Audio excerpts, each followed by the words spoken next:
Olá, nós vamos concluir hoje a leitura do capítulo 26 de Mateus. No último episódio, nós tratamos sobre o pacto da traição, a ceia do Senhor, a afirmação dos discípulos de que jamais negariam a Jesus e a agonia de Cristo no Getsêmani. E agora nós vamos ao versículo 47, que nos apresenta o momento em que Jesus é preso. Verso 47. E estando ele ainda a falar, eis que chegou Judas, um dos 12, e trazia consigo uma grande multidão armada de espadas e porretes, vinda da parte dos chefes dos sacerdotes e dos líderes religiosos. Mas o traidor havia combinado um sinal com eles, informando-lhes: aquele a quem eu saudar com um beijo, esse é quem procurais, prendei-o. Então, aproximando-se rapidamente de Jesus, disse-lhe Judas: eu te saúdo, ó mestre. E lhe deu um beijo. Jesus, contudo, lhe perguntou: amigo, para que vieste? No mesmo instante, os homens avançaram sobre Jesus e o prenderam. Eis que um dos que estavam com Jesus, estendendo a mão, puxou a espada e, ferindo o servo do sumo sacerdote, decepou-lhe uma das orelhas. Mas Jesus lhe ordenou: embainha a tua espada, pois todos os que lançam mão da espada pela espada morrerão. Ou imagina tu que eu, neste momento, não poderia orar ao meu Pai, e ele colocaria à minha disposição mais de 12 legiões de anjos. Entretanto, como então se cumpririam as Escrituras que afirmaram que tudo deveria acontecer desta maneira? E naquele mesmo instante, Jesus se dirige às multidões, indagando-lhes: me deram eu algum tipo de rebelião para que venham contra mim com espadas e porretes e me prendam? Pois todos os dias estive ensinando no templo e vós não me prendestes. Todavia, esses fatos todos ocorreram em cumprimento às escrituras dos profetas. Assim, todos os discípulos abandonaram a Jesus e fugiram. Vamos parar aqui um momento. O Senhor Jesus, ele entendeu e explicou a todos que presenciaram essa cena de que aquilo estava acontecendo para que se cumprisse as escrituras. Então, por mais que seja algo injusto, como nós vamos ver, inclusive o seu julgamento foi um julgamento tirano, injusto e cruel, tudo estava de acordo com as Escrituras. E tudo que Jesus estava passando, ele estava passando para cumprir o plano, para executar o plano que o Pai elaborou para trazer salvação aos eleitos, aos que viriam a crer em seu nome. E aqui já se cumpriu também o que Jesus havia dito anteriormente, que todos iam negar. E Pedro falou: não, não, não, você vai negar sim. E aqui diz que todos abandonaram Jesus e fugiram. Então Jesus foi preso e levado ao tribunal. Vamos ler? Verso 57. Então os que prenderam Jesus o conduziram à presença de Caifás, o sumo sacerdote, em cuja residência estavam reunidos os mestres da lei e os anciãos. Contudo, Pedro seguiu a Jesus de longe até o pátio do sumo sacerdote, entrou e sentou-se junto aos guardas, para sondar qual seria o fim daquela ocorrência. Mas os líderes dos sacerdotes e todo o sinédrio estavam tentando suscitar um falso testemunho contra Jesus, para que tivessem o direito de condená-lo à morte. Todavia, nada encontraram, apesar de se terem apresentado vários testemunhos ou depoimentos verídicos. Ao final, entretanto, compareceram duas testemunhas que alegaram. Este homem afirmou: tenho poder para destruir o santuário de Deus e reconstruí-lo em 3 dias. Então o sumo sacerdote levantou-se e interrogou a Jesus: não tens o que responder a estes que depõem contra ti? Mas Jesus manteve-se em silêncio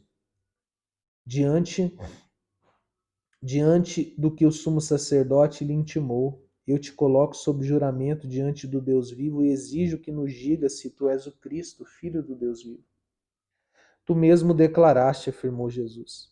Contudo, eu revelo a todos vós, chegará o dia em que vereis o Filho do Homem assentado à direita do Todo-Poderoso, vindo sobre as nuvens do céu. Diante disso, o sumo sacerdote rasgou as suas vestes, denunciando. Ele blasfemou. Porque necessitamos de outras testemunhas? Eis que acabais de ouvir tal blasfêmia. Que vos parece? Responderam eles, culpado e merecedor de morte. Neste momento, alguns cuspiram em seu rosto e os murravam, enquanto outros lhe desferiam tapas, vociferando. Profetiza-nos, pois, ó Cristo, quem é que te bateu? Gente, isso para mim é muito especial, o que eu vou dizer a vocês agora. Mas antes, perceba que o julgamento de Jesus, o julgamento religioso, que vai ter um outro, esse daqui foi o religioso perante o sumo sacerdote, o sinédrio, foi um julgamento tirano, injusto. Eles que tanto prezavam pela guarda da lei, violaram várias leis aqui. Uma delas foi o perjúrio ou falso testemunho, tomaram testemunhas falsas que mentiram. E é interessante notar também que Jesus se manteve em silêncio, como diz lá em Isaías 53, ele foi levado como ovelha muda, muda perante os seus tosquiadores, não abriu a boca. Jesus permaneceu ali firme. A gente vê Jesus também declarando que um dia a coisa vai inverter. Nesse momento, ele estava diante do sinédrio, ele estava sendo julgado pelo sinédrio. Mas vai chegar um dia que o julgamento vai ser outro. O sinédrio, como o próprio tribunal romano, vai ser julgado pelo juiz de toda a terra, o nosso Senhor. Mas o que eu quero dizer a vocês é esse verso 66. Que vos parece? Responderam eles. Culpado e merecedor de morte é. Meus irmãos, Jesus estava assumindo o nosso lugar. Jesus nunca cometeu um único pecado. Quem é que merece a morte? O pecador. O salário do pecado é a morte. Mas Jesus nunca cometeu um único pecado. Nem com a mente, nem com a boca, nada, nunca pecou. Mas ele foi castigado e punido como se fosse o maior de todos os pecadores. E o que ele estava fazendo aqui é trocando de lugar com a gente. Porque essa declaração, culpado e merecedor de morte era a declaração que nós deveríamos ouvir, eu deveria ouvir. Eu deveria ouvir da boca de Deus, você é culpado e merecedor da morte eterna. Mas porque Cristo trocou de lugar comigo, o que eu, como cristão, vou ouvir da boca de Deus é: você é inocente e você merece a vida eterna. Vocês estão ouvindo a grandeza disso, meus irmãos? Se percebe? Quando olharam para Cristo, enxergaram nele um culpado merecedor de morte. Quando Deus olha para nós por conta do que Cristo fez, Deus enxerga um inocente que merece viver. O Senhor salva dessa forma para que ninguém possa se gloriar. Porque o que nós mereceríamos ouvir era culpado e merecedor de morte. O que nós ouvimos por conta do que Cristo fez é inocente e merecedor de vida. Ele se fez culpado para que nós pudéssemos ser inocentes. Isso é ser justificado. Então, creia em Jesus Cristo. Se você não crer em Cristo, você vai continuar nessa condição, culpado, merecedor de morte. Mas se você crê em Cristo, sua condição vai ser inocente, merecedor de vida. Louvado seja Deus. Vamos ver o 69 em diante, vai falar que Pedro nega Jesus, como Jesus já havia dito.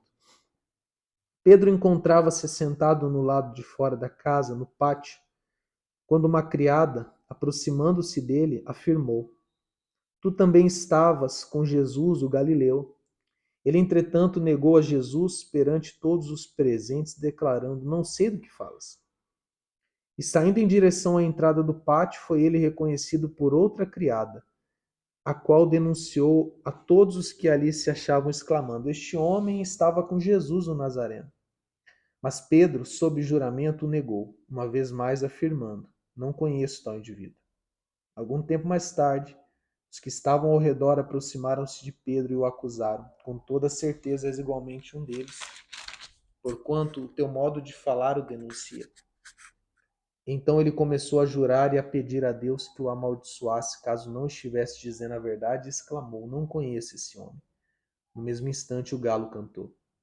E naquele momento Pedro se lembrou das palavras de Jesus que lhe advertira: Antes que o galo cante, tu me negarás 3 vezes.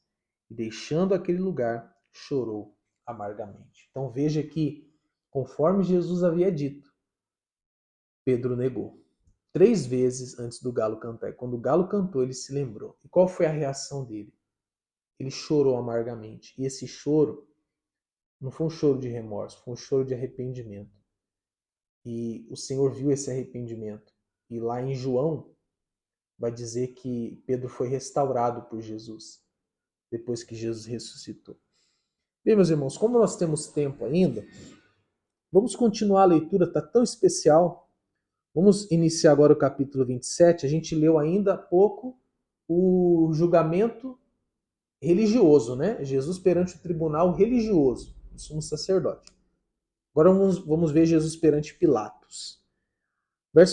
Capítulo 27, verso 1. Assim que o dia amanheceu, todos os chefes dos sacerdotes e os líderes religiosos, anciãos do povo, conspiraram para condenar Jesus à morte. Então, amarrando-o, levaram-no e o entregaram a Pilatos, o governador. E sucedeu que Judas, seu traidor, ao ver que Jesus havia sido condenado, sentiu terrível remorso e procurou devolver aos chefes dos sacerdotes e aos anciãos as 30 moedas de prata. E declarou: Pequei, pois traí sangue inocente. Mas eles alegaram: O que temos a ver com isso? Essa questão é tua. Judas atirou então as moedas de prata dentro do templo e, abandonando aquele lugar, foi e enforcou-se. Entretanto, os chefes dos sacerdotes ajuntaram as moedas e comentaram: É contra a lei depositarmos esse dinheiro no cofre das ofertas, pois foi obtido a preço de sangue. Mas concordaram em usar aquelas moedas de prata para comprar o campo do oleiro e formar um cemitério para estrangeiros. Por esse motivo ele se chama Campo de Sangue até esses dias. E assim se cumpriu o que fora anunciado pelo profeta Jeremias. Então eles tomaram as 30 moedas de prata, o valor que lhe atribuíam os filhos de Israel, e usaram para comprar o campo do oleiro, assim como o Senhor me havia indicado. Bem, então aqui nós vemos o fim da história de Judas, um fim trágico. Ele cometeu suicídio e a gente percebe que ele poderia ter evitado tudo isso, falamos em algum episódio anterior. Mas o que me chama a atenção é o verso 6, quando ele devolveu as moedas, os hipócritas, por isso que Jesus chamava de hipócritas, eles falam: não, a gente não pode usar essa oferta, esse dinheiro, a gente não pode guardar no cofre das ofertas, é um dinheiro sujo, a lei proíbe.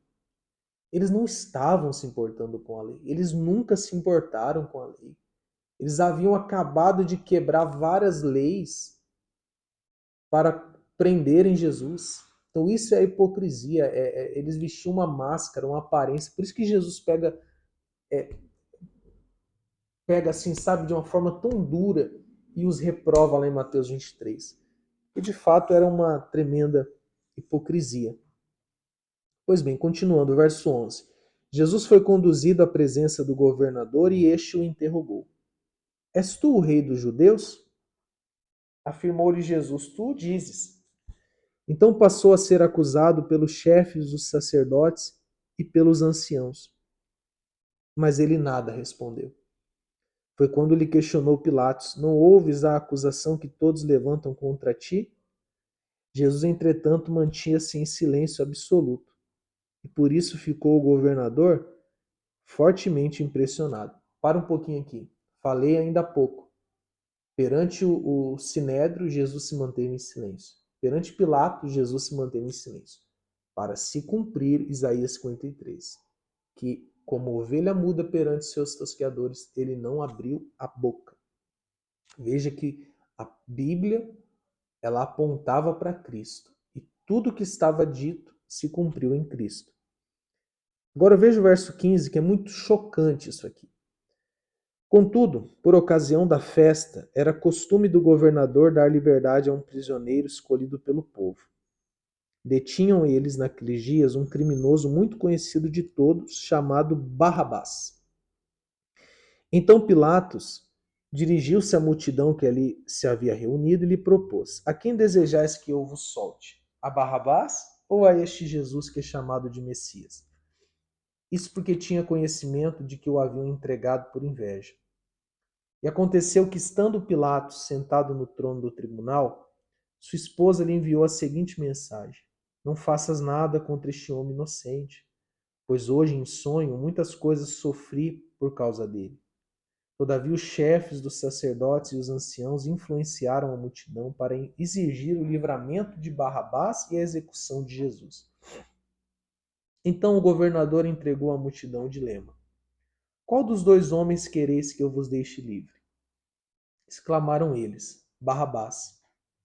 Pilatos ainda questionou-lhe: Se é assim, que farei de Jesus, que é chamado de Messias? Bradaram todos: Crucifica.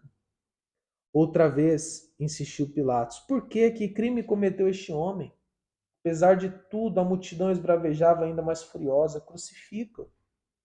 Percebendo Pilatos que não conseguia demover o povo, mas ao contrário, um princípio de tumulto já era visível, ordenou que trouxessem água, lavou as mãos diante da multidão e exclamou: Estou inocente do sangue deste homem justo. Esta é uma questão vossa. E todo o povo respondeu: Caia sobre nossas cabeças o seu sangue e sobre os nossos filhos.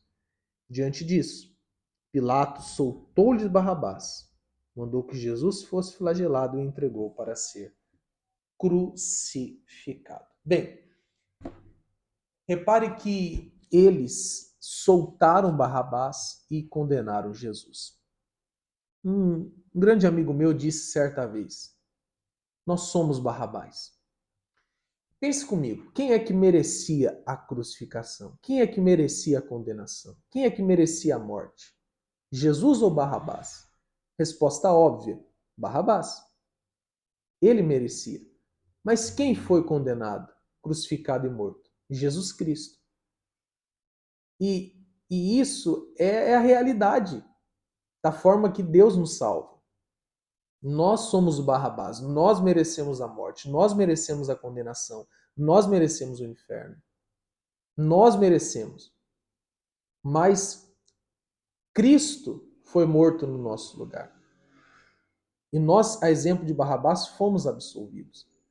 A condenação de Jesus absolveu Barrabás. A condenação de Cristo também nos absolve. Isso é graça, meus irmãos. Isso é tão lindo, isso é tão poderoso, isso é tão maravilhoso. Se não fosse a morte de Cristo, nós não poderíamos ser absolvidos. Se não fosse a condenação de Cristo, nós não poderíamos ser soltos. Se hoje somos livres, é porque Cristo foi preso e condenado. Se já não há mais condenação para nós porque estamos em Cristo, isso é porque Cristo um dia foi condenado em nosso lugar. Crê em Jesus, meu irmão. Confie em Jesus, meu irmão. Tudo isso foi por amor. O Senhor, Deus, não poderia nos perdoar de graça, alguém teve que pagar. E quem pagou foi o seu próprio Filho. Louvado seja Deus. Que jamais venhamos nos esquecer disso, duvidar disso. E que possamos viver de modo que o agrade.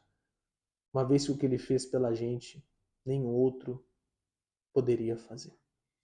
Tá bom? Então, aqui a gente viu que Jesus foi condenado no julgamento religioso, no julgamento político, né? Ali, tanto pelo sumo sacerdote como por Pilatos, ele foi condenado à morte. E aí, eu vou deixar esse final aqui, do capítulo 27, para o próximo episódio. Porque agora a gente vai ver Jesus sendo agredido, crucificado, morto e sepultado. Tá bom? Então, até a próxima.